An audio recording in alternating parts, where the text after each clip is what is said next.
Allan Lichtman joins me now. He's a presidential historian. Allan, good morning to you. So much to talk about. Let's begin with this idea, actually a certainty now, that President Trump is going to move ahead full speed to try to fill this seat before the November election. Can he?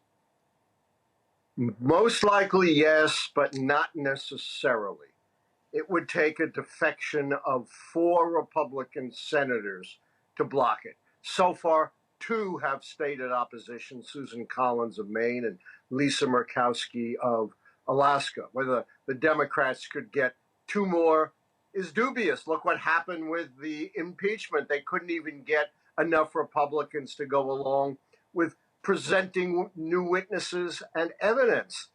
So it's going to be tough, but it's not yet in the bag, I'll tell you that. This is going to be one of the most bruising battles we've ever seen in this country.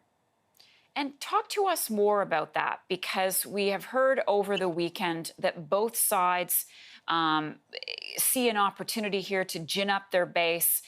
Do you think that this could backfire on the Republicans, Allan? I absolutely think it can backfire on the Republicans. There was a poll taken yesterday which said 62% of the American people want the next president to nominate the Supreme Court justice, including about half of Republicans, and fewer than 30% want the current president to nominate the Supreme Court justice. Look, the Republican Trump base is already energized and excited. Not much more you can do. The Democrats have been lagging behind. This is going to be a shot in the arm to the Democratic base. But fundamentally, it does not change the complexion of this election, which is determined by the pandemic, the economic crisis, and the social unrest sweeping across the land. But this appointment is of fundamental importance for the future of the country.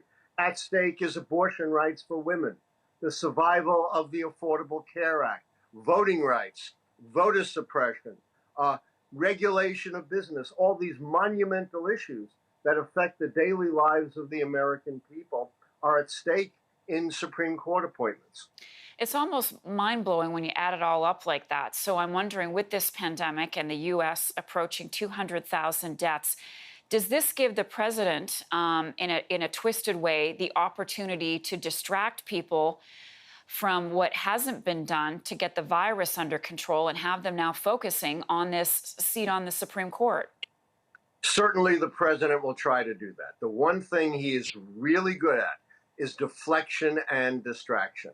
And he will use this Supreme Court appointment to distract from the incredible tragedy of 200,000 dead Americans. And I call it a tragedy because we now know from the Bob Woodward tapes that Trump knew from the start how deadly this was, how it was spread through the air, and did virtually nothing, and still is doing virtually nothing to prepare us for this. In fact, he's doing the opposite, encouraging people not to wear masks and not to socially distance. So anything he can do to avert our eyes from that tragedy, he will try. Okay, so Allan, if they go through the confirmation hearing and get that done by Election Day, which I think is 5 weeks tomorrow, when is the vote held? Is it held? I'm a little bit confused. Is it after election? What if there's that lame duck period? When do they actually get down to voting for this nominee? They could vote anytime before the new Congress is seated in the first week of January. So the vote could come before the election when we have the current Senate, or it could come after the November election when we would have a new Senate, but the old Senate sits for about 2 months after the election, as you call it correctly, the lame duck session, and they could vote on the nominee in the lame duck session. Now, Democrats have threatened if they take back the Senate and the presidency and they do that, they're going to possibly expand the Supreme Court and get their own nominees. Of course, that's a dangerous road to go down, since if Republicans take power, they can do the same thing and it could all get out of control. This is, a tremendously difficult situation. And I cannot overstate the hypocrisy of the Republicans, who said in 2016, with the election more than 8 months away, oh, We cannot appoint a Supreme Court justice.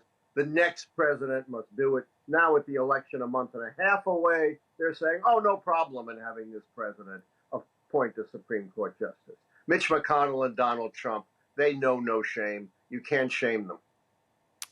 And it was her deathbed wish, Ginsburg, RBG's deathbed wish, that she was not replaced until after the election. They could not care less about them. All they care about is power and ego.